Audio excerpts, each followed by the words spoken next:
이재호 국민의힘 상임 고문님을 모셨습니다. 어떻게 보면 가장 지금 이 상황에서 위에서 내려다보는 조망하시는 말씀을 줄 수 있는 분이셔가지고 아주 섭외가 적기에 잘 됐다고 생각합니다. 어서 오십시오. 예, 안녕하십니까. 네. 근데 제가 의장님이라고 불러드려야 됩니까? 고문님이라고 불러드려야 됩니까? 아니면 장관님이라고 불러드려야 됩니까? 지금은 제가 주로 하는 일이 네. 비상시국 국민회의 상임의장 역할을 주로 하니까. 상임의장. 예. 네, 의장님으로 그럼 제가 호칭을 그러니까 의장님 할까요? 호칭이 가장 현실적인 호칭이십니다. 알겠습니다. 지금 이게 친이계의 원조, 뭐 친이계의 대부 뭐 이렇게도 사실 불리시는 거 아실 텐데. 뭐 옛날 이야기고. 근데 지금도 왜 그렇게 얘기가 되나 보니까 얼마 전에 뭐 경향신문에서도 이렇게 뽑았어요. 윤석열 선대위의 주도권 싸움이 계속되고 있는데 이것은 친이명박계 대, 그러니까 친이계 대 김종인 이준석 연합이다. 그거는 언론이 네. 재밌게 쓰자고 쓴 거고. 네. 지금 이명박 정권이 끝난 지가 벌써 근 10년이 가까이 가잖아요. 네. 근데 친이계다 친박계다 하는 거는 이명박 박근혜 경선 때 네. 이명박을 지지했던 사람들을 네. 이제 친이계라 그러고 박근혜를 지지했던 사람을 친박계라 그러는데 그 이후에 이명박 박근혜 두 분이 다 대통령을 다 했기 때문에 네. 사실상 그분들이 임기가 끝남과 동시에 친이계 친박계는 없어졌다고 봐야죠. 그러나 뭐 친소관계야 네. 그때 뭐 고생들 했으니까 인간적 관계는 남아있지만은 정치적으로 무슨 어떤 파벌을 형성할 정도로 그런 개파의식은 없어졌다고 봐야죠. 어떻게 보면은 근데 그런 것 같긴 한 게 그 당시 파벌 내지는 그 당시의 조직력은 아니겠지만 네. 친이계라고 할 수 있는 정치인들이 지금도 비중 있는 역할을 많이들 맡고 계시고 특히나 윤석열 후보 주변을 많이 그렇게 애워싸고 있으니까 그런 얘기가 나오는 것 같긴 하거든요. 지금 그 윤석열 후보 주변에서 중요한 일들을 하는 사람들이 그렇죠. 그 당시에 이명박 박근혜 경선 당시에 네. 이명박 편에 섰던 사람들이니까 그러니까 이제 뭐 친이계 이렇게 이야기하는데 네. 친이계가 뭐 개파로서 그런 그 정치적 역할은 이미 끝났습니다. 예. 그러니까 말하기 좋아하는 사람들은 어떻게 얘기하냐면 사실 친박계라고 하는 분들도 많이 예. 그 윤석열 캠프에 있긴 있어요. 저도 예. 확인을 하면. 근데 확실히 상부가 아니고 중하류에 많더라고요. 상류에는 친이계였던 분들이 많아요. 또 이런 점도 있죠. 그런 점도 있지만은 정치권에서 지금 정치적으로 좀 경험을 갖고 열심히 잘 하고 있는 사람들이 주로 그 사람들이니까 옛날에 이명박 편에 섰던 사람들이 지금 네. 남아있는 정치인들 중에는 그래도 그나마 가장 좀 열심히들 하고 자기 지역구에서 다 좀 열심히 네. 신망받고 있는 사람들이니까 자연적으로 사람을 쓰려면 뭐 꼭 정치권뿐만 아니라 하더라도 네. 그 이명박 정부 때 사람들이 지금 많이 쓰여지고 있죠. 지금 저하고 같이 중앙일보, 조선일보가 보도를 상당히 좀 다르게 하고 있는 거 같이 확인하셨을 예. 텐데 지금 이제 의장님께서 파악하고 계시기에는 김종인 비대위원장과 윤석열 후보 간의 그 관계가 지금 선대위를 놓고 어느 정도로 지금 합의를 이뤘다고 알고 계십니까? 그래서 저는 뭐 네. 구체적인 정보는 없지만은 네. 합의가 뭐 잘 안 되고 있는 것 아닌가 이런 생각이 들고 네. 오늘 그 김종인 위원장이 그 상임 선대위원장 필요 없다 이런 그쵸. 이야기인데 네. 그거는 뭐 생각에 따라서 다르겠지만은 네. 총괄 선대위원장 자리가 필요 없는 거예요. 선대위를 해보면 네. 공동 선대위원장들이 쭉 있고 네. 각 분야별로 그리고 그 공동 선대위원장의 회의를 주재하는 상임 선대위원장이 있는 거예요. 그 상임 선대위원장이 공동 선대위원장이 각 선거 각 분야의 네. 본부장들의 팀장들 본부장들의 의견을 들어서 공동선대위원장들 회의에서 조정을 하는데 네. 이 조정이 잘 안 되거나 또 갈등이 있거나 이런 것을 상임선대위원장이 정리를 하는 거지. 네. 그 위에 총괄선대위원장이라는 거는 사실상 대선 그 캠프에서는 별 필요가 없는 거예요. 의미가 없는 거예요. 왜냐 그러면 선대위 들어가면 다 분야별로 조직은 조직, 직능은 직능, 청년은 청년, 여성은 여성 이 분야별로 조직이 되고 본부가 꾸려지고 선거운동의 그 컨셉을 짜고 하기 때문에 그 뭐 총괄해서 뭘 다 통합해서 뭘 지시하고 뭐 할 그럴 일이 사실 없어요. 근데 좀 다른 관점처럼 들려요. 왜냐하면 지금 워낙 이제 얘기들을 많이 하는 건 뭐냐면 원톱 김종인, 그러니까. 전권을 요구하는 그리고 그렇습니다. 정권을 그래서, 갖게 된 김종인 그렇게 예. 얘기를 더들 많이 하고 있고 그건 합의가 됐는데 이제 그 밑에 일부를 채우는 거에 있어서만 좀 얘기가 다르니까 지금 이렇게 둘다리 싸움하는 거다 이건데. 밑에 채우는 것이 김종인 위원장 마음에 안 든다는 거 아닙니까? 그렇죠. 이게 처음부터 잘못 짜진 것이 총괄선대위원장에 정권을 준다 하는 것 자체가 잘못된 거예요.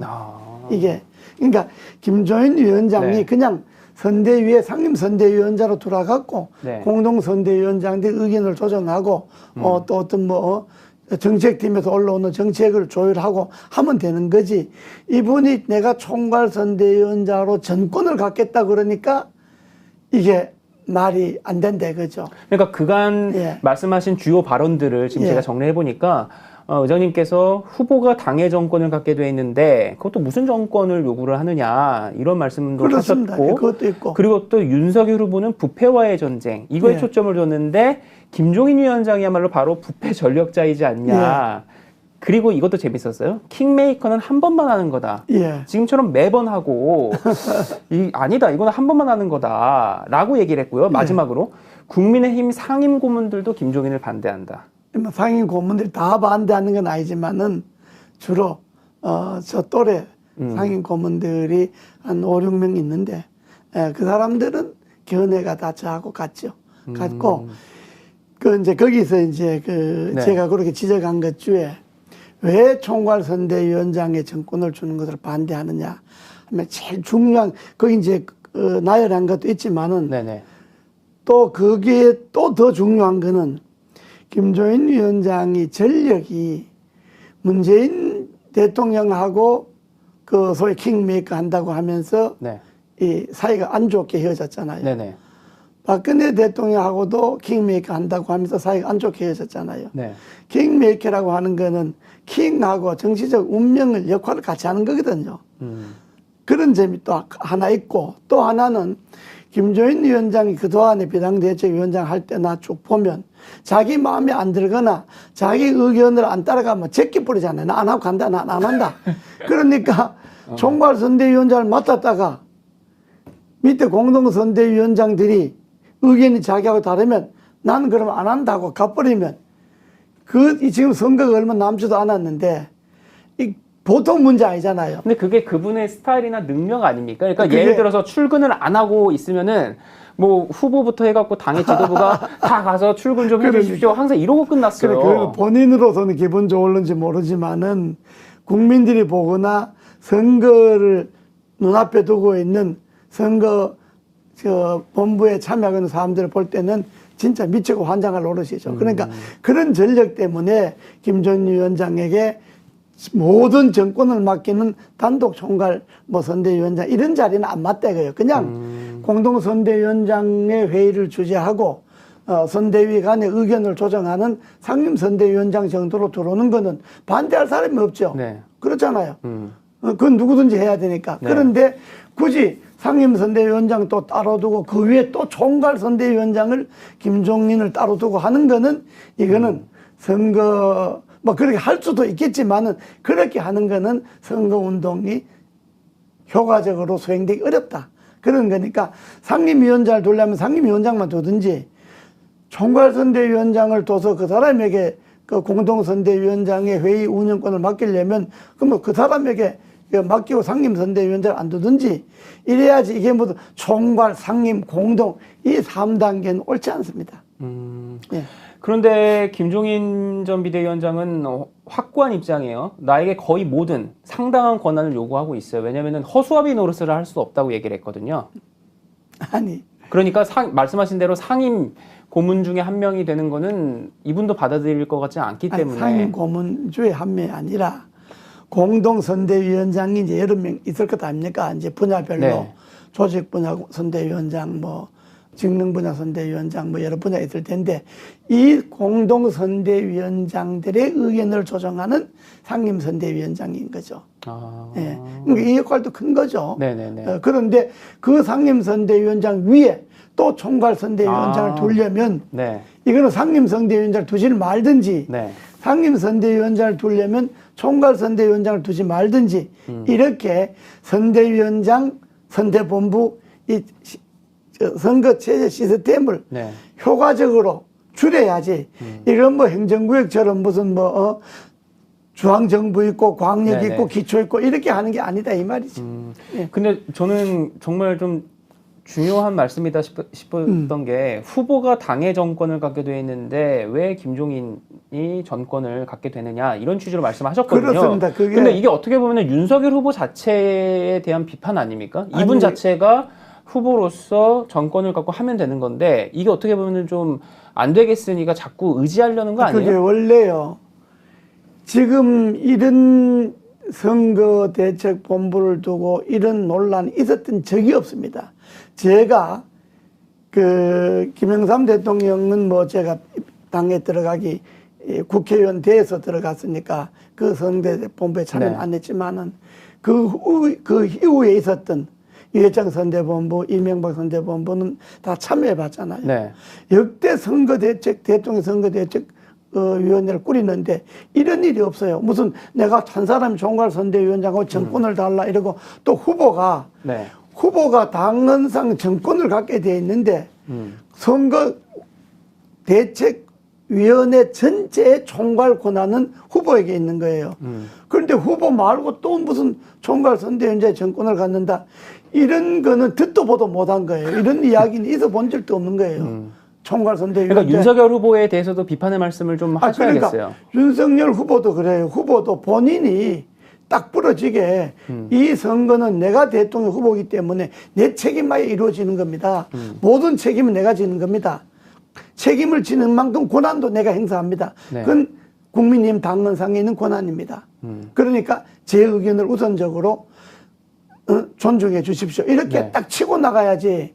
그리고 물론 그 과정에서 후보가 참모들이라든지 주변에 선대위원장 할 사람들하고 의견을 조율해서 하는 건 좋아요. 그건 뭐 소위 소통을 해야 되지만은 그러나 네. 무엇을 결정하고 이게 잘 안 풀릴 때는 후보가 지도력과 정치력을 발휘해서 이걸 뚫고 나가야지. 이걸 그냥 질질 끌면서 맨날 김전 위원장인데 매 달리는 것 같은 김전 위원장 눈치만 보는 것 같은 그런 분위기를 풍기니까 국민들도 지금 짜증내기 시작하는 거고 후보가 뭐 저래. 아니 저 같은 그렇게 경우도요. 생각하는 사람들도 많이 예. 있어요. 그러니까 전권을 드리는 걸로 해서 총괄선대위원장으로 김종인 전 비대위원장이 오시더라도 이거 앞으로 후보하고 이게 어떤 관계로 국민들에게 비춰지겠느냐. 그 후보하고 관계가 또 틀어지면 김전 위원장 성격상 또 제끼고 나가잖아요. 뻔하잖아요. 불을 보도 뻔한 건데. 그러니까 우리는 네. 그런 것을 다 염려해서 제가 아까 이야기했던 그런 점도 있지만은 선대위가 꾸려졌을 때 김종인 총괄선대위원장의 정권을 갖고 왔을 때 선대위가 어떻게 굴러갈 것이냐를 염려해서 우리가 그건 안 맞다고 이야기하는 거예요. 그리고 후보도 본인이 좀 딱 부러지게 해야지. 그렇죠. 본인은 김종인 후보와 어떤 관계에 있는지도 모르지만은 국민들은 김종인 위원장을 좋아하는 사람도 있지만 싫어하는 사람도 많이 있거든요. 네네. 그러니까 후보가 김종인 위원장인데 끌려다니는 것 같은 그런 모습을 아주 싫어하는 국민들도 많단 말이에요. 그러니까 윤캠프 쪽에서는 아니다. 후보가 중심이고 이건 다 후보가 하는 거다. 무게는 다 후보에게 있다라고 얘기를 하지만 저는 아무리 눈을 씻고 봐도 요즘 돌아가는 걸 놓고 보면은 오히려 그러니까. 윤 후보가 김종인 전 비대위원장이 좀 이렇게 위축돼가지고 자꾸 따르는 것 같이 보이거든요. 위축되는 게 아니라 뭐 경선 과정에서 김종인 전 비대위원장에 대한 뭐 자문도 많이 받고 뭐 자주 찾아가고 이러니까 그 인과관계 그 인연 뭐 그런 것 때문에 뭐 그래 의전상 그렇게 할 수는 있지만은 그러나 그건 뭐 나쁜 건 아니죠. 후보가 저 연세 많은 분의 경험은 또 이어받고 의견을 네. 자문을 구한다는 거는 뭐 나쁜 건 아닌데, 그러나 후보의 리더십 부분, 정치력이나 지도력을 발휘해서 뭔가 결단하고 정리될 부분을 정리하지 못하고 끌려가는 것 같은 인상은 선거에도 별로 도움이 안 되죠. 득표에도 도움이 안 됩니다. 그리고 지금 같은 상황에서 김종인 전 비대위원장이 정권을 갖고 총괄위원장이 돼도 앞으로도 문제인 거다라는 그렇습니다. 말씀도 예. 하신 겁니다. 그래서 문제 제기를 하는 것이다라고 정리를 하면 될 것 같고 예. 또 이런 것도 있었어요. 그러니까 뭐 김종인 전 비대위원장도 그렇고 이준석 대표도 그렇고 하이에나, 파리떼, 자리사냥꾼 뭐 이런 얘기들을 많이 하면서 그러니까 좀 속아내야 된다는 얘기를 계속 하고 있는 거거든요. 그거는 제가 어떤 방송에서도 이야기를 했지만은 그건 정말 적절하지 않는 발언입니다. 윤석열 캠프에 가 있는 사람들이 윤석열 후보가 좋아서 가 있는 사람들도 있고 정말로 봉사로 가 있는 사람들도 있고 물론 그 중에는 뭐 눈도장 찍으러 간 사람들도 네. 있겠죠. 그러나 후보 캠프에 가 있는 사람들을 다 뭐 파리떼다 뭐 하이에나다 뭐 이렇게 이야기하면 그건 거꾸로 뭐 자리 사냥꾼이다 이야기하면 김종인 후보가요 비례대표만 5번 했습니다. 그렇죠? 그렇죠. 우리는 그 험지에서 지역구를 그냥 네. 참 죽을 힘을 다해서 5번을 했는데 김종인 후보, 김종인 위원장이라는 사람은 정권 바꿔가면서 김대중 정권 때도 하고 노태우 정권 때도 자리에 있었고 뭐 쭉 바꿔가면서 아니 문재인 박근혜 그렇죠. 정권에 있을 네. 때까지 대를 바꿔가면서 자리를 차지했잖아요. 네. 그게 자리 사냥꾼 아닌가요? 정치권에서 최고의 자리 사냥꾼이 김종인입니다. 그렇게 지적하는 사람들이 있어서 내가 내인데 그 이야기를 하는 사람들이 있어서 나는 물론 야단쳤어요. 야, 뭐 나이 많은 사람들고 나이 80이 넘었는데 그렇게 대답하면 되느냐 말하면 되느냐 서서 그 사람이 생각이 틀려도 틀린 생각을 지적해야지 그 사람이 그렇게 말했다고 그래서 그걸 되돌려주면 되겠느냐 이렇게 내가 이야기는 했지만은 자기들이 오히려 남들이 당신네들의 말로 자리사냥꾼이고 파리떼고 하이에나 아니냐 윤석열 후보를 두고 당신네들이 하는 짓들이 당신네들이 말한 것과 똑같다. 그 말은 당신네들에 해당된다. 이렇게 이야기하면 본인들이 그걸 변명할 거리가 있나요? 뭐라고 변명하겠어요? 그렇기 때문에 나이나 든 사람이 더구나 김종인 위원장 80이 넘었잖아요. 근데 이제 그분들이 얘기하는 그런 거는 말을 한다는 거는 적절하지도 않고 또 올바른 지적도 아니고. 김종인 비대위원장이나 이준석 대표가 이제 그 표현을 쓴 이유는 뭐냐면은 제가 볼 때는 정말 후보에게 선거를 해서 필요한 인력은 핵심 인력만 좀 적게 해서 가야 되는데 지금 너무 많다. 근데 그 너무 많은 사람들이 보면은 다 자기 정치를 꾀하는 사람들이지 후보에게는 그렇게 도움되는 사람들은 아니다. 이런 거거든요. 정치권에서는 그렇게 말할 수는 있어도 그걸 공개적으로 드러내놓고 그렇게 이야기하면 그건 결국은 후보의 얼굴을 깎는 이야기거든요. 후보가 결국은 자기 주변에 파리떼나 자리사냥꾼이나 하이에나 같은 사람을 두고 있다 이 말밖에 안 되잖아요. 그건 결국은 후보를 욕보이는 이야기고 그런 이야기 설사 취지는 그렇다 하더라도 그렇게 지적하면 말하는 건 옳지 않은 거죠. 물론 후보 캠프를 아주 슬림하고 본부도 선거대회 본부도 최소한으로 줄이고 사람들도 어차피 현역 의원들은 원외위원장 다 선거에 참여하게 되니까 실무적으로 일할 사람들을 극소수로 꾸리자 이렇게 이야기하는 건 맞아요. 그렇게 할 수도 있어요. 그런데 그런 말을 과장해갖고 인신공격처럼 그렇게 하면 사람들이 정치권에서는 그렇게 말하는 게 그 말하는 사람이 인격 문제죠. 말하는 사람이 품위 문제죠. 그래서 그렇게 말하면 안 되죠. 지적이셨고 그러면서 이제 그런 지적을 하시면서 김종인 위원장은 선대위를 이끌 그릇이 못 된다라는 발언도 하신 걸로 제가 검색해 나왔는데 아까 내가 이야기했지만은 선대위라고 하는 건 다양한 사람이 다양한 견해를 갖고 들어오는데 자기 견해하고 안 맞으면 그 사람 제끼고 나가볼자 안 한다 그러잖아요. 출근 안 하고 뭐 안 한다 그러고 그럼 또 찾아가서 또 사정하고 빌고 그런 것이 지금까지 숫자 있어 왔잖아요. 그게 아니 그런데요. 저는 그렇기 때문에 김종인 위원장이 정권을 갖고 총괄선대위원장을 하는 것은 적절하지 않다 이런 이야기입니다. 그러나 후보가 뭐 그렇게 그래도 좋다고 임명하면 그건 어쩔 수 없는 거지만은 나 선거는 혼자 문제가 아니잖아요. 대통령 된다는 것이 무슨 뭐 시골 반장 선거하는 것도 아니잖아요. 한 나라의 운명을 책임질 수 있는 자리에 앉는 사람인데 그 선거는 본인이 선거일 뿐더러 국민 전체의 선거이잖아요.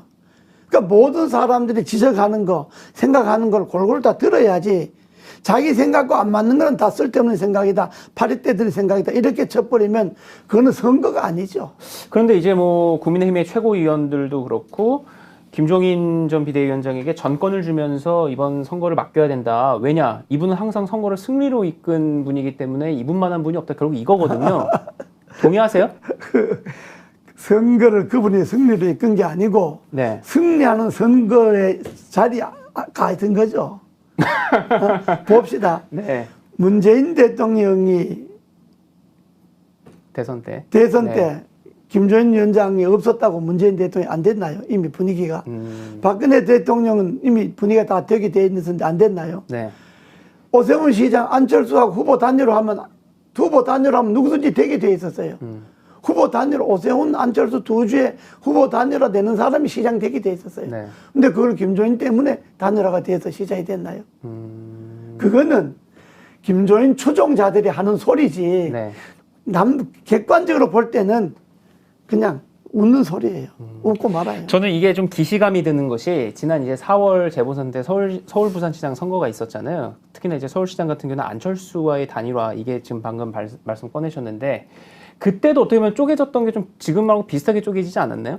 김종인, 오세훈, 이준석 그 다음에 나머지 뭐 김무성 전 대표나 그 다음에 의장님이나 이렇게 하셔가지고 또 안철수를 밀고 우리는 안철수 후보가 국민님 경선에 참여해서 단일화가 돼야 시장에 이긴다 하는 것이 우리의 소신이었어요. 네. 그런데 김종인 위원장 안철수 후보 단일화 안 돼도 이긴다 그러고 단일화 계속 반대했잖아요. 네. 그래서 우리가 마지막에 그렇게 하려면 당신 나가라 하고 이제 네네네. 선언도 했는데 그런 사람인데 무슨 김종인이가 간 자리가 맨날 이겨요.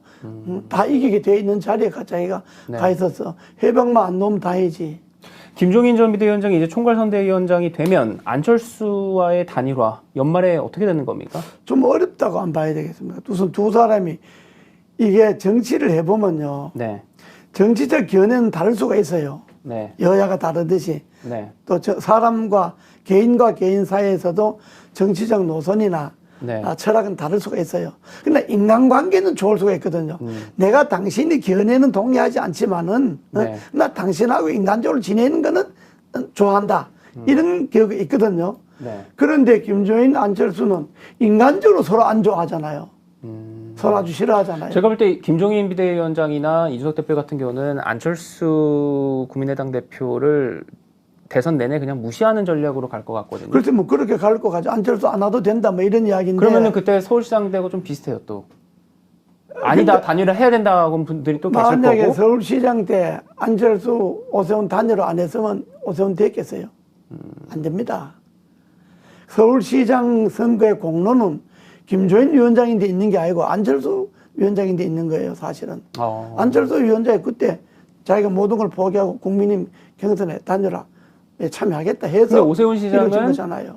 오세훈 시장은 당 사람들이 당의 후보인 내가 아니라 안철수를 더 밀려고 했었던 것에 대해서 그게 서운해한다는 얘기 있는 거 아시죠? 그게 뭐 그런 이야기도 들었는데 그게 단견인데 그게 단세포적 연애인데 우리가 나이가 얼마입니까? 우리 군번에 시장이나 대통령은 무슨 뭐 특정인에 꽂혀갖고 그 사람 마음에 안 된다 이런 게 있겠어요? 우리는 서울시장은 이번에 국민님이 돼야 된다. 박원순 시장의 여러 가지 행태로 봐서. 그러니까 국민님이 시장이 되려면 어차피 안철수 후보가 시장으로 독자적으로 나가면 어렵다. 그러니까 어떻게든지 안철수 후보를 데려와서 시장 단일화 하자는데 우리의 목적이 있었던 거지. 네. 그걸 이제 국민님 사람들이나 특히 김종인 주변에 있는 사람들이 그렇게들 몰아가고 그렇게 하는데 그거는 좀 유치한 생각이고 그게 아닙니다. 이번도 마찬가지예요. 우리가 네. 김종인 위원장이 정권을 갖는 총괄위원장은 적절하지 않다고 계속 이야기하는 것도 네. 바로 후보가 국민의 선택으로 대통령이 돼야 하는데 자꾸 선대위에서 그렇게 잡음이 일어나고 싸우고 그러면 선거 한참 진행되는 중에 이게 표를 얻는데 도움이 안 된다. 그러니까 선대위가 잡음 없이 가기 위해서는 특정인에게 무슨 정권을 네네. 줘갖고 후보 이상의 권한을 행사하려고 네. 하는 그건 안 된다. 또 그런 건 후보가 단호하게 또 잘라야 된다. 이런 이야기지. 뭐 우리가 개인적으로 무슨 뭐 김종인 씨하고 무슨 원수가 진 것도 아니고 정치를 같이 해본 것도 아니고 뭐 본인이 뭐 총괄선대위원장을 하든 뭘 하든 그 뭐 인간적으로 관계할 게 뭐가 있겠어요. 오세훈 서울시장이 그 당시 안철수 측에 많이 간 당 사람들에 대해서 좀 서운해한다라는 얘기에 대해서도 우리가 얘기를 했는데 홍준표 의원도 어떻게 보면 이번에 윤석열이라고 하는 굴러온돌 때문에 이렇게 돼가지고 당에 특히나 서운할 것 같아요. 왜냐하면 여론조사에서 이기고도 당원 투표에서 너무나 그 조직 투표에서 밀렸잖아요. 본인이 서운하기야 뭐 이루 말할 것도 없죠. 초등학교 반장 선거도 떨어지면 서운한데 네. 대통령 경선에서 떨어졌는데 그 서운 안 하다 그러면 그건 사람도 아니지. 홍준표 의원 패배는 어떻게 보셨어요 이번에? 안타깝죠. 아깝죠. 가까운 사이시잖아요, 그죠? 예. 뭐 15대부터 같이 국회의원을 했으니까. 근데 지금 윤석열 후보 전화도 안 받고 선대위 참여도 안 한다. 이명박 박근혜 때도 박근혜가 지고 나서 이명박 안 도왔다. 이렇게 얘기하면서 얘기를 했는데 그때는 내가 이명박 캠프의 책임자였으니까 그때 정말 우리 고생했어요. 그때요. 경선에서 이겼는데 소위 친박 쪽 지구당 위원장들이 어느 정도였나 그랬으면 당원 교육을 한다고 시간 장소를 잡아서 이제 당원 교육하러 우리가 가잖아요. 네. 이제 선거를 앞두고 당원 교육을 해야 되잖아요. 대선에. 당원에 한 사람도 없는 거예요. 아예 모아주질 않는 거예요.